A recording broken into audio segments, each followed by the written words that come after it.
This is Dave again, and welcome back to the Homeric Hymn to Hermes, where we just learned that the fame-bringing Hermes plans deed and word together.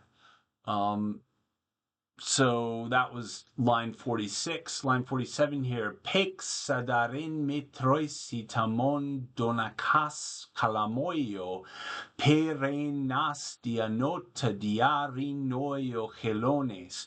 Now, if you want to learn more about ancient Greek, by the way, which this is ancient Greek epic poetry, the kind of poetry in Homer's Iliad and Odyssey, then you should look at the video description. There's enough information there to contact me. And I like to spend nights and weekends tutoring students in these wonderful ancient languages. Anyway, so what does this all mean in Greek? It's all Greek to me, right? Luckily. So, pexadaren metroisi tamon. So, tamon, cutting, don nakas here, cutting the stalks kalamoyo of a reed, okay?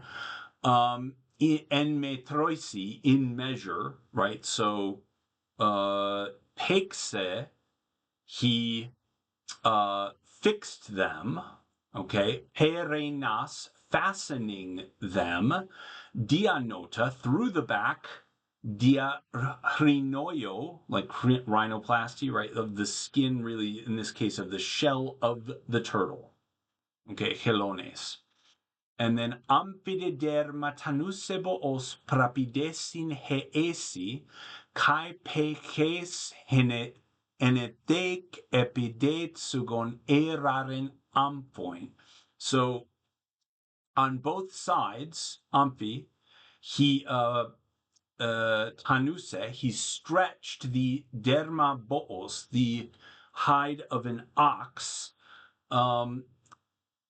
rapidesin heesi, around its midsection, the turtle shell, right? Hai peches enetheke, so it is from entithemi, enetheke.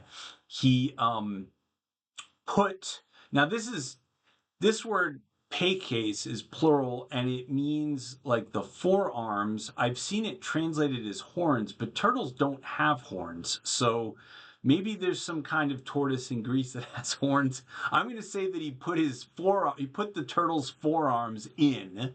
Okay, that's what this would mean. And antithemi. He put the turtle's forearms into it. And eraren, he fit them together. He fit them both together upon the bridge. Okay, this word usually means yoke, but here there's a meaning in the Great Scott that means the bridge. So in other words, this is, he's constructing a lyre. I don't know enough about musical instruments, to be honest with you, but. And then it says here, heptadete luteron oion etanusato hordas. Okay, so hepta hordas, 7 guts de luteron oion, of female sheep.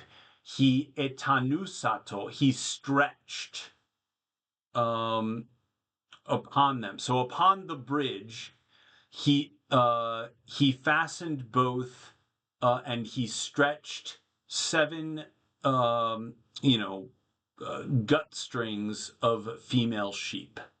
Okay, and then it says autarepe de tuxe feron eratenon aturma, sorry, klektro eperetidze katameros he dupo heros smerdaleon conabese. Okay, we're going to go up to that point because the next sentence is like 6 lines long. So, autarepe de tuxa. So when he indeed fashioned this, eratenon aturma, this beautiful toy, Theron carrying it, plektro eperetidze, he tried it with a pick, or whatever word you want to use for what you would use to play a lyre, right? He tried it with a pick. They call it a key in LSJ, I want to say, but I've never heard it called that. So He dupo heros smerdaleon conabe. Oh no, sorry, I'm still over here. Katameros. So he tried it with a pick, katameros. So successively, meaning I presume each of the 7 strings, right? Dum dum dum dum dum dum. Okay, and then he dupo heros, and under his hand, okay, or which meaning the lyre, right? Which under his hand, smerdaleon conabesa, it resounded something fierce. Smerdaleon can mean like terribly, right? But it can also mean kind of like wonderfully or fearfully, right? So I think it's supposed to mean that it sounded really good, not that it was terrible. Um, if I'm wrong about that, leave me a note in the leave me a comment of some kind, a nasty gram. But I'm pretty sure that's what it means. And since the next several lines, it's going to be several lines before we get to the end of a sentence, I would just as soon end it there and come at this next part fresh next time. So I will see you then. Until then, Wale and Khaire.